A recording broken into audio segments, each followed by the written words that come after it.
অজ্ঞাত বেওয়ারিশ লাশ। National crime record bureau বা এনসিআরবির রেকর্ড অনুযায়ী গত 6 বছরে পাওয়া 2 লক্ষেরও বেশি লাশ অজ্ঞাত পরিচয় ব্যক্তির ছিল, যাদের শনাক্ত করা সম্ভব হয়নি। কয়েকদিন কেটে যাওয়ার পর যদি লাশগুলিকে শনাক্ত করা না হয়, তখন এই অজ্ঞাত শবদেহের বিজ্ঞাপন পেপারে দেওয়া হয়। এই ধরনের অজ্ঞাত পরিচয়ের শবদেহকে শ্মশান অথবা কবরস্থানে নিয়ে যাওয়া হয়, কিন্তু দুঃখের বিষয় এই শবদেহগুলিকে বইবার জন্য লোক পাওয়া যায় না, আর সেই জন্য এই ধরনের লাশ পচতে শুরু করে। অনেক সময় এই শবদেহগুলিকে শ্মশানে পৌঁছে দেওয়ার কাজ করে ড্রাগ এডিক্টরা, যারা কিনা নেশাগ্রস্ত। এরা অল্প কিছু টাকার বিনিময়ে এই ধরনের কাজ করতে রাজি হয়ে যায়। দেশের অনেক মর্গে তাদের ক্ষমতার তুলনায় অনেক বেশি মৃতদেহ রয়েছে, আর যখন কোনো দেহ কেউ দাবি করে তখন দ্রুত তাকে সেই দেহ দিয়ে দেওয়া হয়। অনেক সময় বেশ কিছু আইনি কাজে ফাঁক থেকে যায়, যেগুলি এসব ক্ষেত্রে পালন করা উচিত।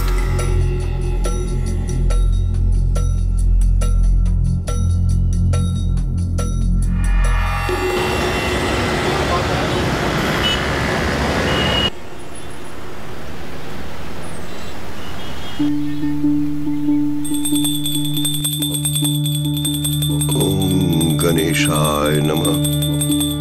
ओम शुक्राय नमः। ओम दुर्गाय नमः। ओम शुक्राय नमः। ओम शनिश्चराय नमः। ओम वासुदेवाय नमः।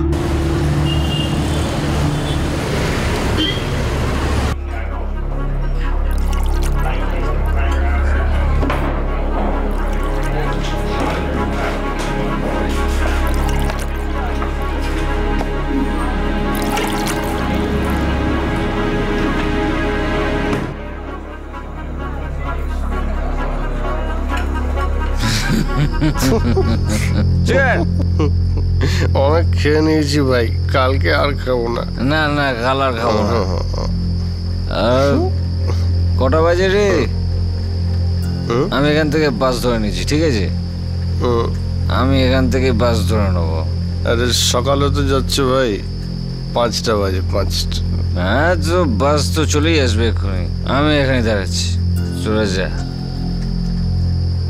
ও তো বসে পড়লো, আমরা চললাম। হ্যাঁ ঠিক আছে, হ্যাঁ আমরা তো হেঁটেই পৌঁছে যাবো। চল চল আসলাম। কালকে সকালে কখন যেতে হবে? সকাল 10টার মধ্যে।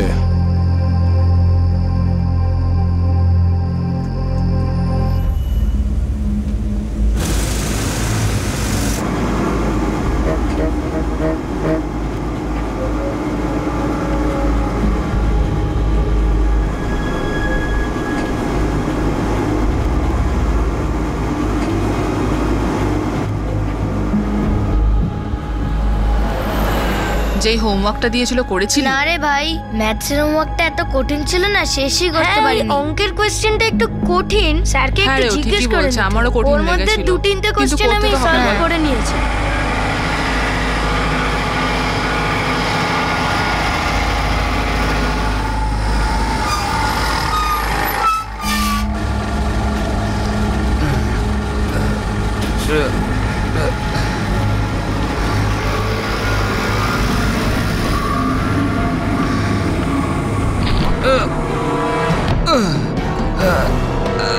আরে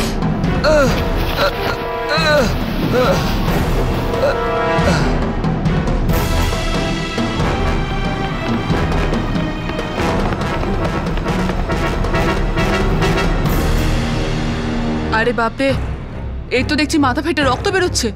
মনে হয় অজ্ঞান হয়ে গেছে। সত্যি অনেক রক্ত বেরোচ্ছে রে। এবার কি করব? একে হসপিটাল নিয়ে যেতে হবে তো। না হলে মারাও যেতে পারে। কিন্তু হসপিটালে কিভাবে নিয়ে যাব?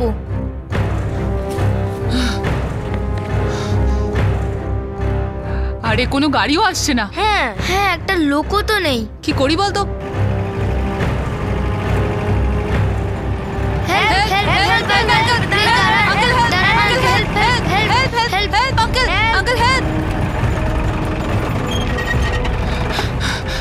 আঙ্কেল আঙ্কেল, ওই দেখুন ওনার অ্যাক্সিডেন্ট হয়েছে আঙ্কেল। ওনার বাসের সঙ্গে ধাক্কা খেয়ে মাথা ফেটে গেছে আঙ্কেল। আঙ্কেল প্লিজ আপনি হেল্প করে দিন না ওনাকে হসপিটালে নিয়ে যাওয়ার জন্য। Please, uncle. Uncle uncle please please uncle. সাবধানে, আস্তে আস্তে যাও বাচ্চারা, তোমরা ভেতরে যাও, যাও। নে, ওঠ। হ্যাঁ যাও, ধরো। হ্যাঁ, আস্তে আস্তে আস্তে। তোল।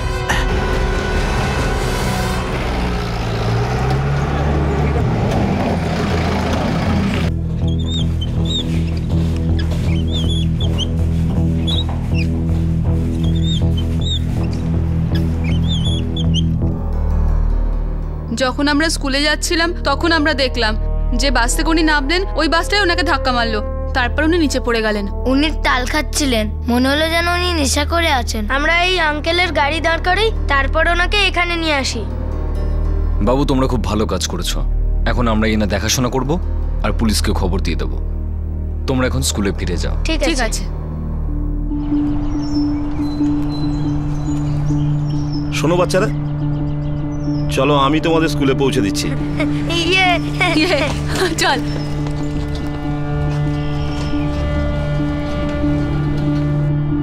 কোনো ব্যাপার না, তুমি পিছনে বসো।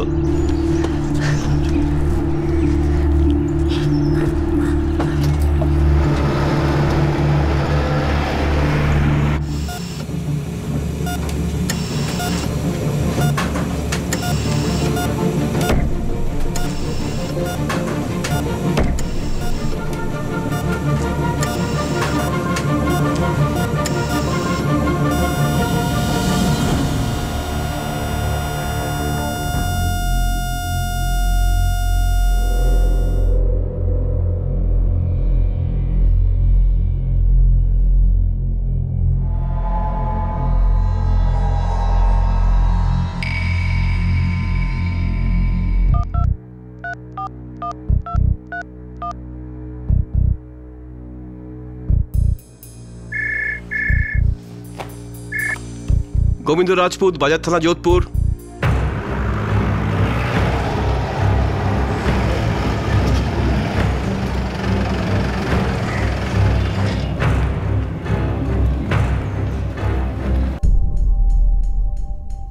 রক্তে প্রচুর পরিমাণে অ্যালকোহল রয়েছে, মাথায় গভীর ক্ষত রয়েছে আর হার্ট অ্যাটাক হয়েছিল। এমন কোনো জিনিস যেটা থেকে বোঝা যায় ইনিকে, মানে কোনো আইডেন্টিফিকেশন? না, কিছু পাওয়া যায়নি, না কোনো পার্স না মোবাইল। কিন্তু হ্যাঁ, 10 টাকার কয়েকটা নোট পাওয়া গেছে। স্কুলে 3টে বাচ্চা দেখেছিল, যে বাস থেকে নামে সেই বাসেই এ ধাক্কা খায়। ওই বাচ্চাগুলো একে অজ্ঞান অবস্থায় এখানে নিয়ে আসে। যখন আনা হয়েছিল তখনও প্রাণ ছিল, কিন্তু আমরা একে বাঁচাতে পারিনি।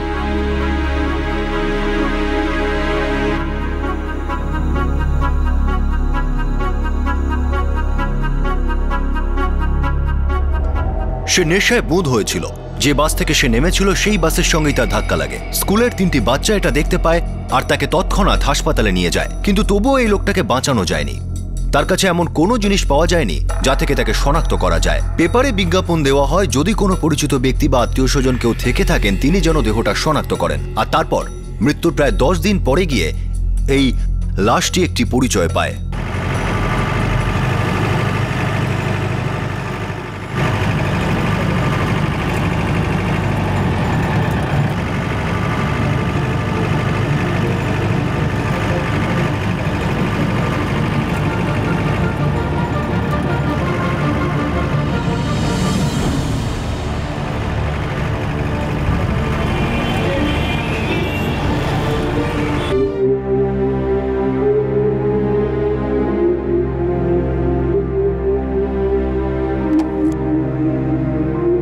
চলুন, স্যার ডাকছেন।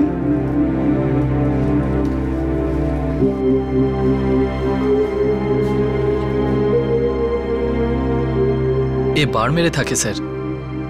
আমার খুড়তুতো ভাই গোপাল সিং, ও স্ত্রী বাড়িতেই আছে, কিন্তু আমরা এখনো পর্যন্ত ওকে কিচ্ছু জানাইনি। আমরা বিশ্বাসই করতে পারছি না যে ও চলে গেছে। যোধপুরে কোনো দরকারে এসেছিল? ওর কাজটা চলে গেছিল স্যার। 4 সপ্তাহ আগে ও আমাকে বলেছিল ও কাজ খুঁজতে যোধপুর যাচ্ছে, কিন্তু কে জানে কোথা থেকে ওর মদের নেশা হলো। ইদানিং ও খুব মদ খাওয়া শুরু করে, অনেক টাকা নষ্ট করে ফেলেছিল। শিক্ষিত ছিল স্যার, MBA করেছিল, কিন্তু ওর মাথায় নিজের বিজনেস করার ভূত চেপে গেছিল স্যার। আপনারা? গোপাল আমাদেরও খুঁড়তুতো ভাই। অনিল এই খবরটা নিউজ পেপারে দেখে। এখন বুঝতে পারছি না ওর বউকে এই খবরটা কি করে দেবো। মাত্র 1 বছর আগেই তো বিয়ে হয়েছিল ওদের। আমরা এখনো ওই খবরটা ওর মাকে বলার সাহস করতে পারিনি। উনি একা মানুষ, গোপালের বাবা তো আগেই মারা গিয়েছেন। গ্রামেও আমরা কাউকে কিছু বলিনি, ভাবলাম কি আগে কনফার্ম তো করিনি খবরটা সত্যি না মিথ্যে। আমার তো এখনো বিশ্বাস হচ্ছে না যে ওই গোপাল।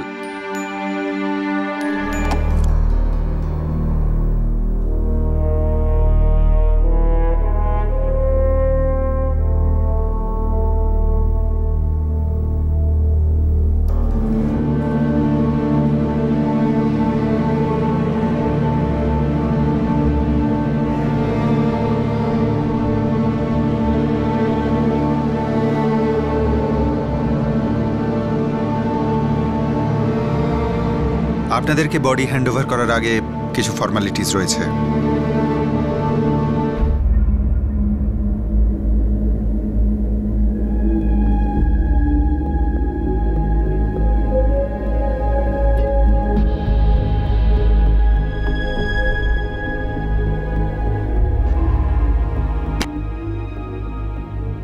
ঠিক আছে, আপনারা বডি নিয়ে যেতে পারেন।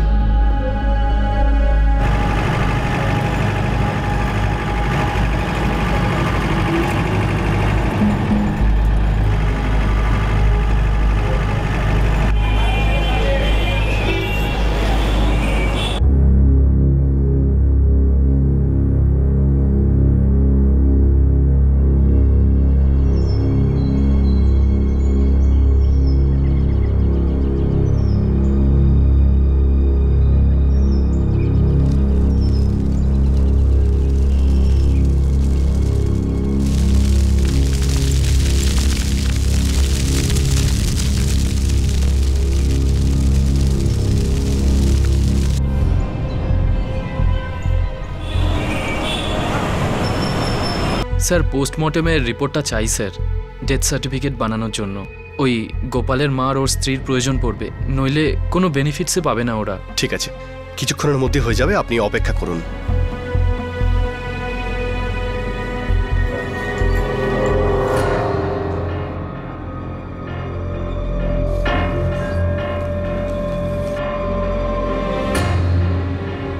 Thank you sir.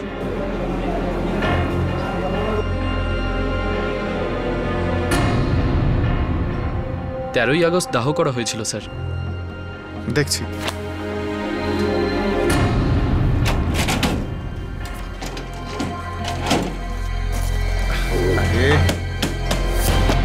আধ ঘন্টা লাগবে, আপনি বাইরে বসুন, আমি দেখছি।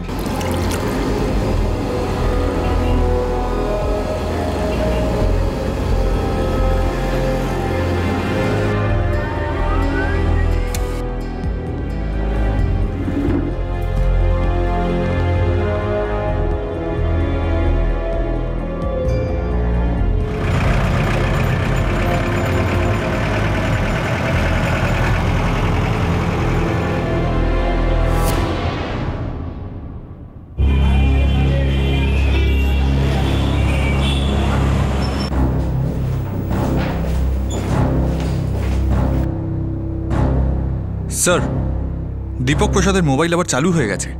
ওতে নতুন সিম লাগানো হয়েছে। কে ইউজ করছে এই ফোনটা? যোধপুর মার্কেট এরিয়ার কপিল শর্মা নামের একজন। একই শহরের অন্য একটি থানা এক নিখোঁজ ব্যক্তির খোঁজ করছিল, আর প্রায় 4 মাস পরে সেই নিখোঁজ ব্যক্তির ফোন আবার চালু হয় কোনো অন্য একজনের নামে, অন্য একটি সিম কার্ডের সাহায্যে। এই নিখোঁজ ব্যক্তির নেশায় বুঁদ হয়ে থাকা ওই ব্যক্তির সঙ্গে কি সম্পর্ক ছিল যিনি বাসের সঙ্গে ধাক্কা লেগে মারা যান? এই দুজনের মধ্যে যোগসূত্রটা কি?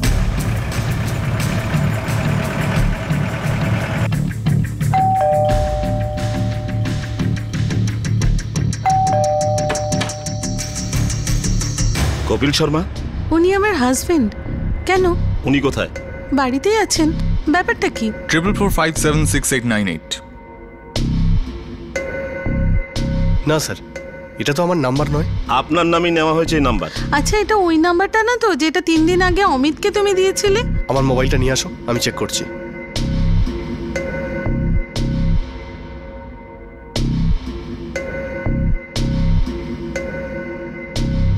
ট্রিপল 45668898 এই নাম্বারটাই তো স্যার? হ্যাঁ হ্যাঁ স্যার, এই নাম্বারের সিমটাই আমি আমার ভাইপোকে 3 দিন আগে দিয়েছিলাম। কি নাম তার? কোথায় থাকে? অমিত শর্মা, স্টুডেন্ট স্যার, এই পাশেই থাকে।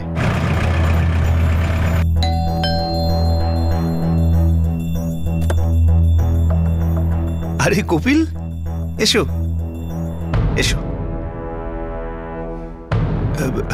কি হয়েছে? অমিত বাড়ি আছে? হ্যাঁ, কিন্তু ব্যাপারটা কি? অমিত, অমিত একবার এদিকে আয় তো। আসছি বাবা।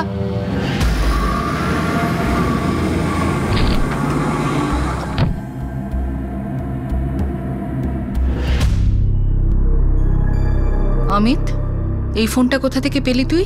কুড়িয়ে পেয়েছি। সে কি? কোত্থেকে পেয়েছিস? আমি আমার স্কুলের কাছ থেকে পেয়েছি। বাবা অমিত, সত্যি করে বলো এটা কোথায় পেয়েছো? বাবা সত্যি করে বলো, কোথায় পেয়েছো এই ফোনটা? সত্যি আমি আমার স্কুলের কাছে পেয়েছি। এটা কি রাস্তায় পড়েছিল? হ্যাঁ স্যার। বাবা অমিত, এটা যার ফোন তাকে আমরা 5 মাস ধরে খুঁজছি। তুমি কি জানো ওই লোকটা এখন কোথায় আছে? অমিত, তুই যদি সত্যি কথা না বলিস ব্যাপারটা খুব খারাপ হবে। কখন থেকে জিজ্ঞাসা করছি, একই কথা বলে যাচ্ছিস। তোকে এই সিম কার্ডটা কপিলের দেয়াই উচিত হয়নি। আপনি বাচ্চাকে বকাবকি করবেন না ওইভাবে। অমিত বাবা, তুমি তো জানো পুলিশকে সবসময় সত্যি কথা বলতে হয়, তাই না? বলো বাবা। স্যার, আমি একটা জিপের ভেতর থেকে পেয়েছি। জিপের মধ্যে থেকে? হ্যাঁ স্যার, এই 4-5 মাস আগের কথা। জুলাইতে আমি আর আমার বন্ধুরা স্কুলে যাচ্ছিলাম, তখনই আমরা একটা অ্যাক্সিডেন্ট দেখি। একটা লোক খুব খারাপভাবে আহত হয়েছিল।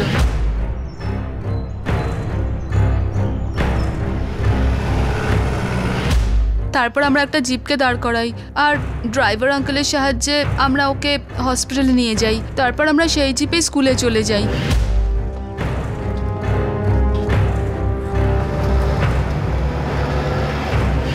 যখন আমি জিপের পেছনে বসেছিলাম তখনই আমি এই মোবাইলটা ওখানে কুড়িয়ে পেয়েছিলাম। আরে সামনেই তো বেশি মজা, বল ভাই।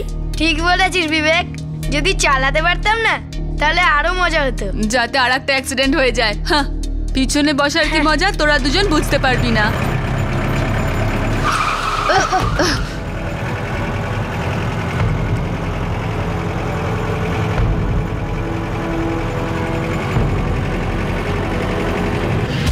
আমি সিম কার্ড খুলে ফেলি আর ফোনটা নিজের কাছে রেখে দিই। এই মোবাইলটা হয়তো ওই আঙ্কেলেরই যার অ্যাক্সিডেন্ট হয়েছে। কোন হসপিটালে নিয়ে যাওয়া হয়েছিল তাকে? KPR hospital.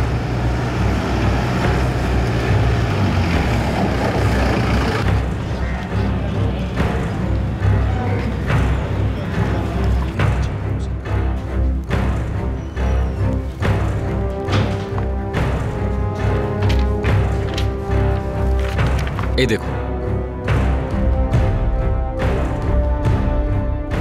ওই লোকটা মারা যায়। আমরা ওর পোস্টমর্টেমও করি, কিন্তু ওর কাছ থেকে আমরা পরিচয়পত্রের মতো কিছুই পাইনি। তারপর আমরা বাজার থানা পুলিশ স্টেশনে ফোন করি, কিন্তু পরে জানতে পারলাম যে ওই বডিটা কেউ ক্লেম করে নিয়েছিল।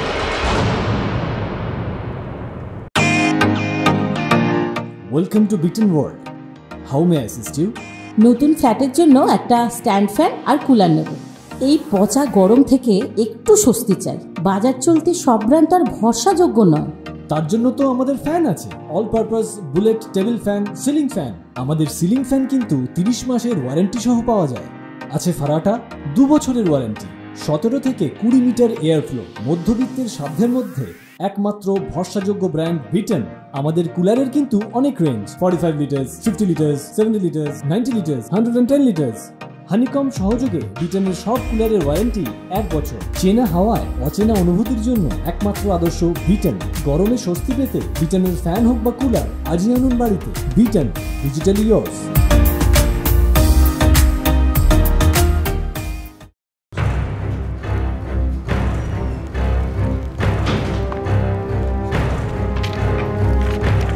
এই দেখুন,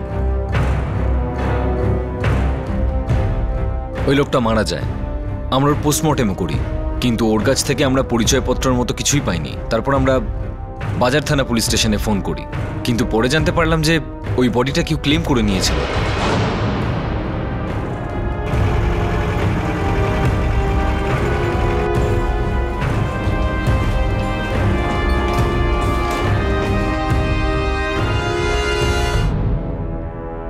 এটা কি সেই লোকটার ছবি? স্যার আমি রেকর্ডস দেখছি। এরই তো ছবি ছাপিয়েছিলাম কাগজে। জানি না কিভাবে সেটা আমাদের নজরে এড়িয়ে গেল। ইয়েস স্যার, একই লোক, ওই।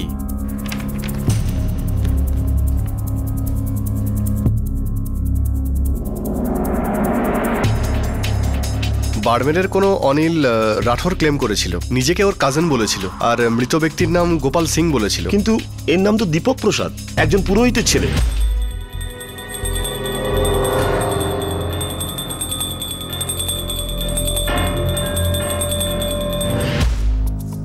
শিবেন্দু প্রসাদ খুব ভালো লোক, দীপক তারই বড় ছেলে, মাঝে মাঝে তার সাথে পুজো করতেও যেত। ও তো আমার বাড়িতেও 2-1 এসেছিল। তার মানে কোনো ভুল লোক বডিটা ক্লেম করেছে। এই দীপক 29 জুলাই হারিয়ে যায়, আর ওর বাবা 1 আগস্ট মিসিং ডায়েরি করেন।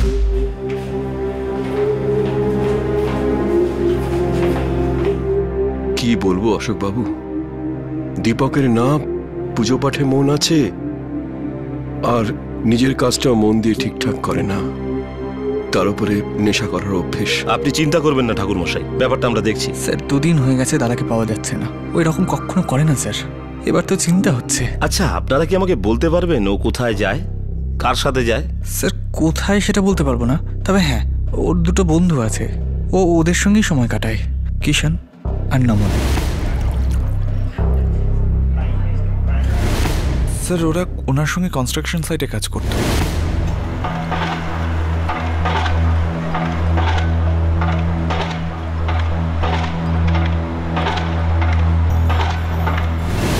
কিষান আর নমন, নিয়ে এসো ওদের। স্যার কিষান ও নমন আমাকে বলেছিল যেদিন ও নিখোঁজ হয় তার আগের রাতে ও তাদের সাথেই ছিল।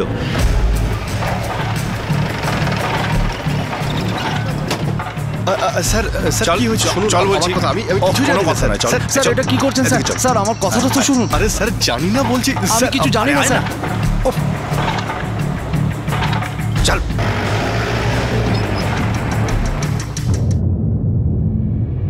সাহেব আমরা 3 জন যোধপুর থেকে একটু দূরে চলে গেছিলাম। সকাল 4টে 4:30 অবধি আমরা একসাথেই ছিলাম স্যার।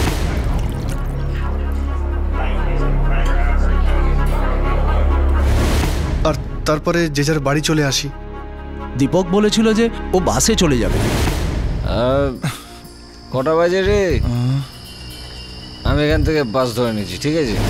আর তারপর ওকে ছেড়ে দিয়ে আমরা চলে আসি।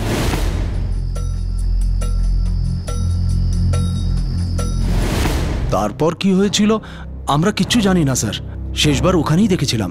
ও কাজে না আসায় আমরা ওর খোঁজ খবরও নিয়েছিলাম, কিন্তু কেউ ওর ব্যাপারে কিছুই বলতে পারেনি। কিন্তু অনিল রাঠোরের সঙ্গে আরো 2 জন ছিল যারা ওর আত্মীয় বলে পরিচয় দেয়।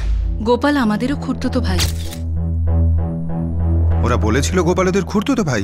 পোস্টমর্টেম আর বাকি রিপোর্টও নিয়ে গেছে ডেথ সার্টিফিকেট বানানোর জন্য। The number you have dialed is currently sir Anil, Shivani আর ওর ভাই 3 জনেরই ফোন বন্ধ।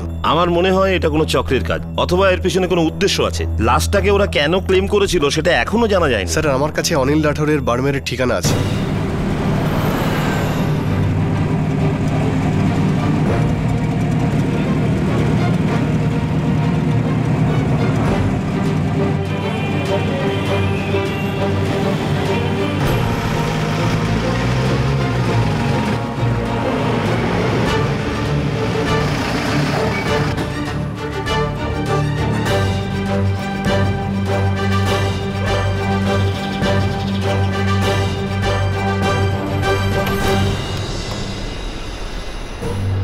ফোন নাম্বার ভুল দিয়েছে, হয়তো এই ঠিকানাটাও ভুল।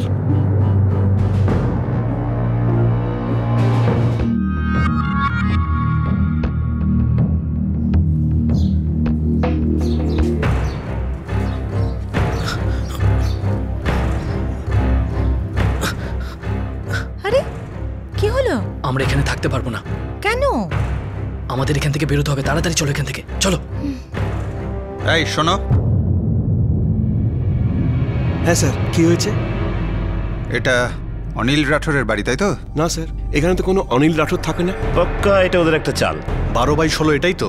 হ্যাঁ স্যার, ঠিকানা তো এটাই। অনিল রাঠোর গোপাল সিং এর খুঁড়তুতো ভাই, ওই এর ঠিকানাটা দিয়েছিল। গোপাল সিং? হ্যাঁ গোপাল সিং। হ্যাঁ স্যার, এটা তো গোপাল সিং এরই বাড়ি। অনিল রাঠোর তো বলেছিল গোপাল সিং ওর খুড়তুতো ভাই, আর ভুল বডি ক্লেম করে। স্যার তা তো আমি জানি না, কিন্তু এখানে গোপাল সিং তার স্ত্রী কবিতার সাথে থাকে। স্যার অনিল রাঠোর গোপাল সিং এর ওয়াইফের নাম কবিতাই বলেছিল। মনে হয় এটা একটা চক্রান্ত, এর পিছনে কোনো না কোনো উদ্দেশ্য অবশ্যই আছে। স্যার হয়তো যে গোপাল সিং এখানে থাকে সেই অনিল রাঠোর সেজে গিয়ে লাশটাকে গোপাল সিং নামে শনাক্ত করে নিয়ে যায়, যাতে নিজেকে মৃত প্রমাণ করতে পারে। দরজা ভেঙে ভেতরে তল্লাশি নাও।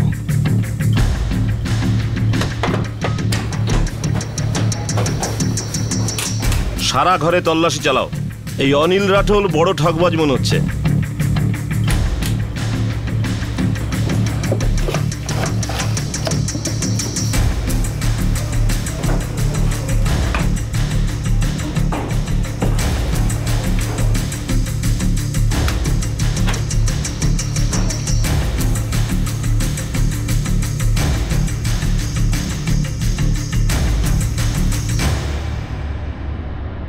স্যার এটা গোপাল আর ওর স্ত্রী কবিতা।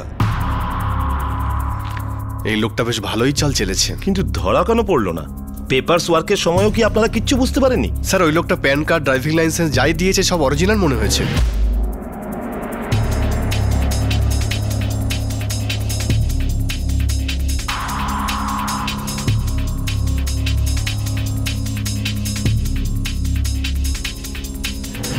অদ্ভুত ব্যাপার, ওই লোকটা আমাদেরই দেয়া বিজ্ঞাপনের ছবিটা ব্যবহার করেছে, মাফ করেছে, আর হয়তো ওটা দিয়েই ডুপ্লিকেট প্যান কার্ড আর ড্রাইভিং লাইসেন্স করিয়েছে। লোকটা অত্যন্ত ধুরন্ধর।